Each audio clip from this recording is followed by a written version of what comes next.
So you've got this second drum fill, and that releases the climax with this super bouncy drum and guitar rhythm underneath this vocal melody. And this vocal melody is sort of the spotlight as it elevates up to the peak and climax of the whole bridge in itself. Hello my friends, I'm Tate and today we'll be doing another extraction session. This is for those that might be in the middle of writing new songs and need some inspiration as to how to level up the excitement, energy and dynamics of them.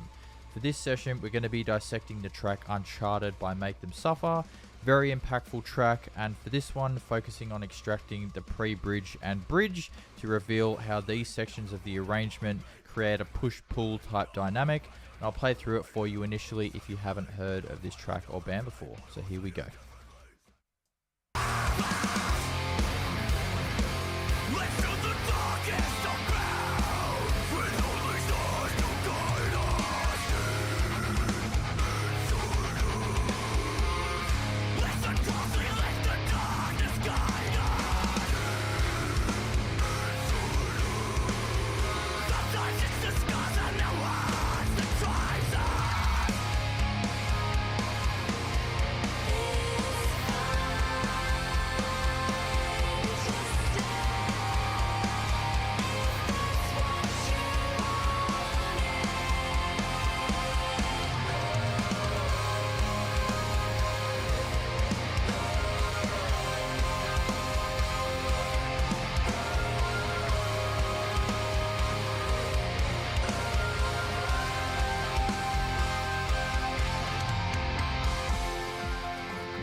Beautiful. So there you go. That gives you a much better idea of just how this track sounds. It's really in your face. A lot of lusciousness going on, a lot of awesome riffs. So let's start digging into what's actually going on, do some extraction and see what we can learn about this. So initially, to start off with,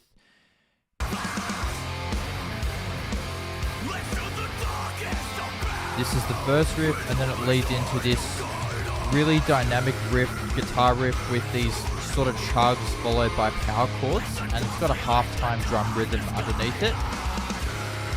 And that halftime drum rhythm underneath is kind of creating a little bit of pull because it's only halftime, so you're not actually getting like the full rhythm of a normal sort of drum rhythm. So that's one thing. And then it kind of follows into the riff kind of continuing in a way.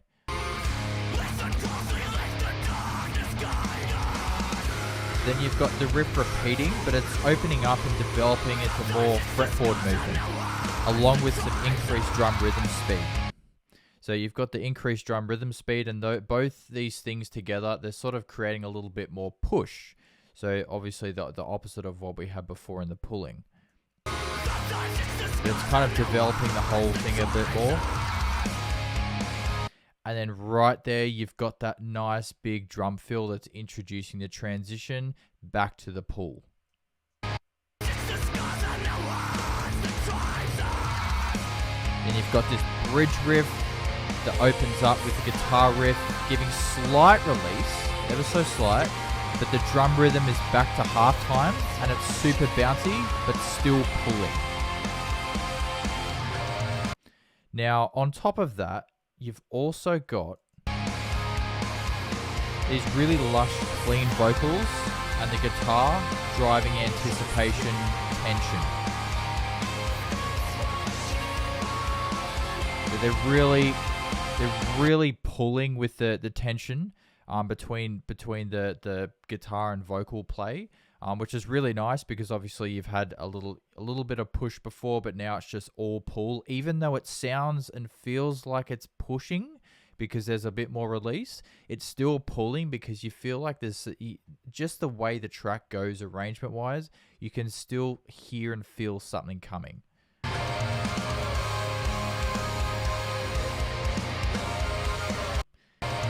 And there you've got what does come. So you've got this second drum fill, and that releases the climax with this super bouncy drum and guitar rhythm underneath this vocal melody. And this vocal melody is sort of the spotlight as it elevates up to the peak and climax of the whole bridge in itself. Go through that once more. The vocal melody also has harmonies that help and elevate and really push it to its peak.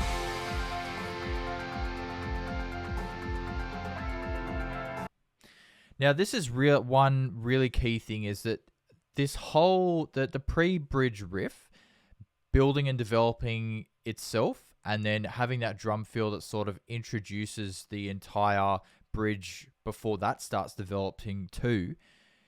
All these things are creating a lot of like I said before, the push-pull sort of dynamic, but it's also creating a lot of tension and release as well, almost like a different version of the push-pull.